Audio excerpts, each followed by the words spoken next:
అయ్యప్ప మాల పరమ పవిత్రమైనది. నియమనిష్టలతో తీసుకునే ఈ దీక్షను చాలామంది కొంత నిర్లక్ష్యంతో, కొంత తెలిసి తెలియక తప్పులు చేస్తుంటారు. అలా చేయడం తప్పు అని పండితులు చెబుతున్నారు.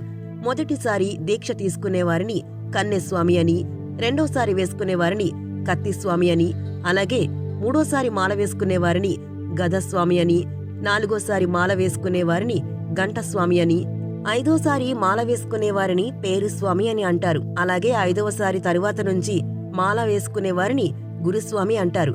అయితే ఇందులో గురుస్వామికి ప్రత్యేకమైన స్థానం ఉంటుంది. గురుస్వామి అనేవారికి భక్తి భావం, అలాగే ఓపిక, పూజలు, భజనలు వచ్చి ఉండాలి. ఎవర్నీ కోపగించుకోకూడదు.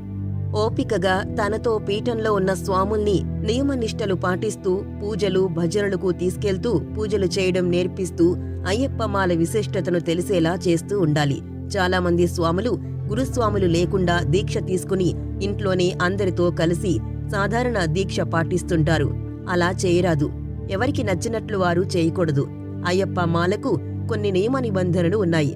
అవి పాటిస్తూ దీక్షను కొనసాగించాలి.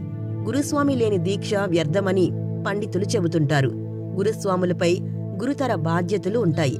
గురుస్వామి సమక్షంలో మాలను ధరిస్తారు. అయ్యప్ప స్వామి మూలమంత్రాన్ని గురుస్వామే ఉపదేశిస్తారు.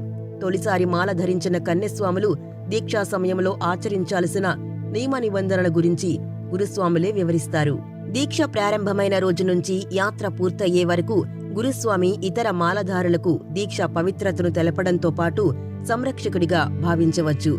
అంతేకాకుండా ఇరుముడి కట్టడంతో పాటు మార్గ మధ్యలో అవసరాన్ని బట్టి ఇరుముడి దించే అర్హత మరియు శబరికొండపై ఇరుముడి విప్పే అర్హత కేవలం గురుస్వామికి మాత్రమే ఉంది.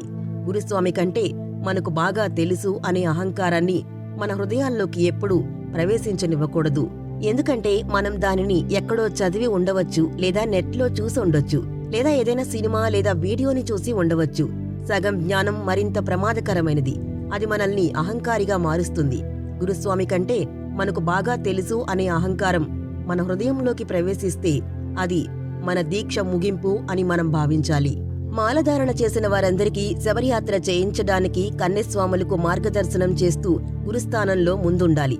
ఇరుముడి అభిషేకాలతో పాటు అయ్యప్ప దర్శనం చేయించడంలోనూ గురుస్వామి ఇతర స్వాములకు గురువులా ఉంటారు. యాత్ర తిరుగు ప్రయాణంలోనూ అవకాశాన్ని బట్టి తన శిష్యుల కోరిక మేరకు తీర్థయాత్రలు చేయించాలి. అంతేకాదు పీఠానికొచ్చి గురుస్వామి సమక్షంలో మాల విసర్జన చేయడంపై సూచనలు చేస్తారు. ఇవన్నీ గురుస్వామి సమక్షంలోనే జరగాలి. గురుస్వామిని అయ్యప్పని ప్రతిబింబంలా కొలుస్తారు. గురుస్వామి మందలించినా తిరిగి వారిపై వాగ్వాదానికి దిగడం, అలగటాలు లాంటివి చేయడం తప్పు. మాతాపిత గురుదైవం అంటారు. ఇందులో దైవం కన్నా ముందు గురువుకి స్థానం కల్పించారంటే గురువు యొక్క ప్రాధాన్యత ఎంత ఉందో అర్థం చేసుకోవచ్చు.